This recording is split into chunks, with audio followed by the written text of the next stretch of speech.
Today we are going to talk about the effect of size and charge of a substance on its filterability. How the increasing size or decreasing size of a substance, of a molecule, of an ion, or the charge of any ion will affect its filterability in the glomerulus. As we are discussing the urine formation process in the kidney, and we have discussed multiple times in our previous lectures that inside the kidney, in the nephron, blood is brought to the nephron through afferent arteriole. It divides into the glomerulus, which is a bunch of capillaries. In the glomerulus, filtration occurs. Filtration is the first step of urine formation. After filtration, the remaining blood will go into the efferent arteriole, which will then go into the peritubular capillaries. After filtration, the filtrate will enter the Bowman's capsule. Then it will go through the nephron tubules. The process of reabsorption or secretion or both may occur, and the urine formation may basically complete in this way. Now, the first step which we are going to discuss in detail, we have talked previously that the filtration basically occurs through the glomerular capillary membrane. This membrane, starting from the inside out, consists of three layers: the endothelium, the basement membrane, and the epithelium. Now, previously we discussed that all these layers of the glomerular capillary membrane have negative charge, and it is very difficult for any substance with negative charge to pass through this membrane.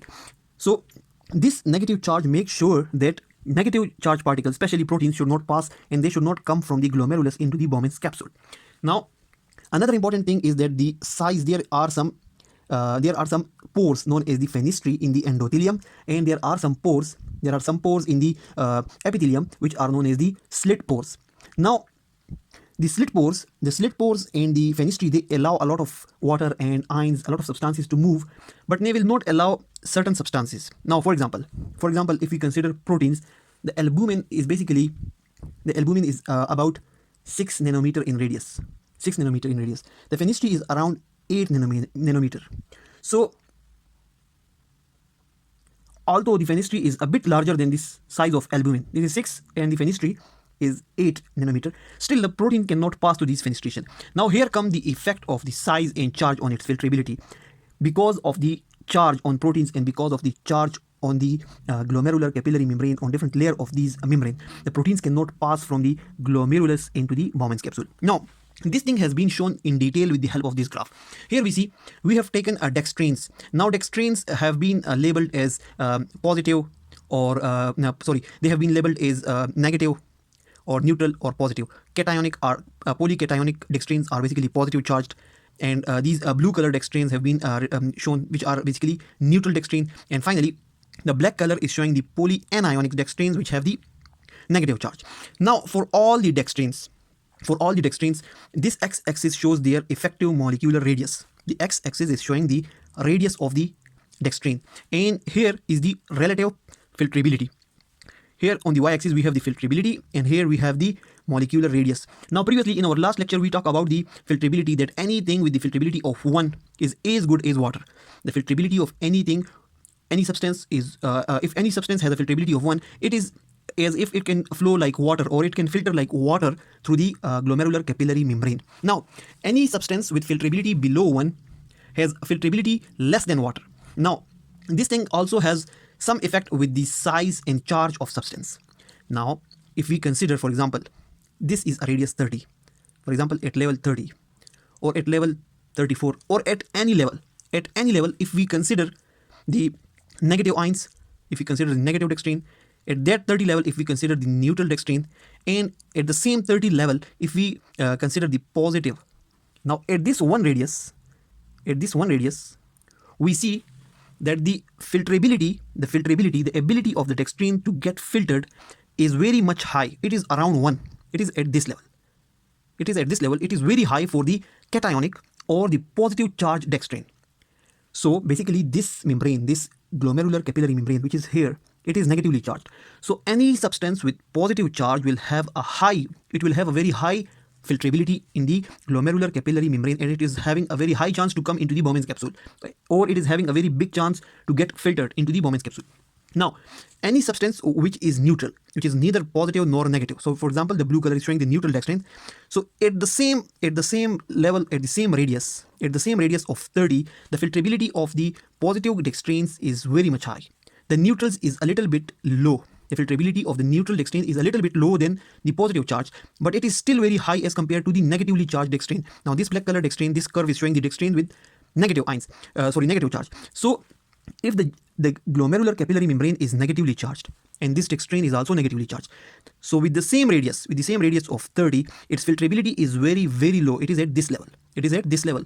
For the neutral dextrane, it is a bit higher, and for the positive charged dextrane, it is very high. Now this thing shows that for every radius, for either the radius is increasing or decreasing, if we consider the charge, the substances with positive charge will have the highest filterability. Substances with neutral charge or with no charge will have a midway filterability, and any substance with negative charge will have the lowest filterability. So I will revise it again. This graph is showing the radius of a substance on the x-axis, and it is showing its filterability on the y-axis. We have plotted three substances. One substance is the dextrane, which is positively charged. Another is basically neutral dextrane. Now dextrane is a substance which basically can get filtered, so it is being used as an example. So it is basically being used as an example. Now the same graph can be plotted for any other substance as well, which can be charged. Now dextrane can be charged positively, it can remain neutral, or it can be charged negatively. So that's why it has been used in this experiment, and the data has been plotted this way. Otherwise this rule is true for any other substance as well. Now to summarize it, for any substance with positive charge, the filterability will be highest at that specific radius level. For the neutral things, the filterability will be a little bit low, but it will be still higher than those substances which have the same radius. It has the same radius, but there is negative charge. So these negatively charged dextranes, they have the lowest filterability at this level of radius. If their radius is 22 or 30 or 34, their filterability will always be lower than those dextranes which are neutral or have positive charge. Now coming to the radius. If we also consider the size of the radius, now those substances which are positively charged and have very small radius, then they have the highest filterability. For example, these are positively charged dextranes or positively charged any substance, for example, and their radius is very small.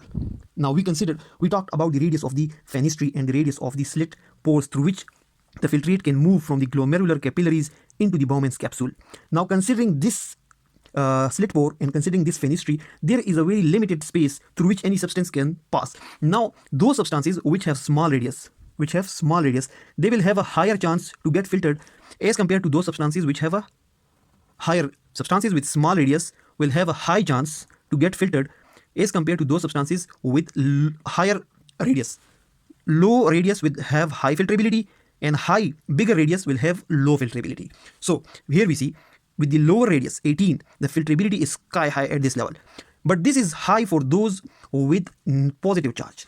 For neutral substances, it is a little bit lower, and for negative substances, it is still lower. But when the radius decreases, when the radius is low, then even these negatively charged dextranes have high filterability if we consider its dextrane with negative charged and bigger radius. Now you have to think again and again on this topic, and if you cannot understand clearly, you can watch it again, and I am trying to explain it to you that two components are important: the size and the charge, and this graph is representing both the size and the charge. First of all, we considered the charge, and we talked that any dextrane or any substance with positive charge have the highest filterability, but in those positive charged, those substances with low radius have even high filterability. Now the positive charged substances with bigger radius have low filterability. Considering the neutral dextrane, if they have small radius, their filterability is very high, and as their radius is increasing to 22, 30, their filterability decreases even in the neutral components. And finally, talking about the positive charged dextrane or positive substances, their filterability is very low as compared to the positive ions or the neutrals, but still if their radius is small, their filterability is a little bit high at this level. But as their radius keeps on increasing towards 34, from 18 to 34 for example, their filterability keeps on decreasing from this level to this level. Now you understand that decreasing the size and bringing the positive charged. So small size and positive charged has the highest filterability at this level. Large size and negative charge has the lowest filterability. So small size, small radius and positive charge has the highest filterability. Large radius and negative charge has the lowest filterability. So that's why any substance that will get filtered or will not get filtered, that their fate basically depends upon their size as well as the charge. And this thing has been explained in detail in this graph. I recommend you that you should watch this video again if you do not understand it, but I have tried my level best to make it easy for you. And that's all about it. Thanks a lot for watching the video.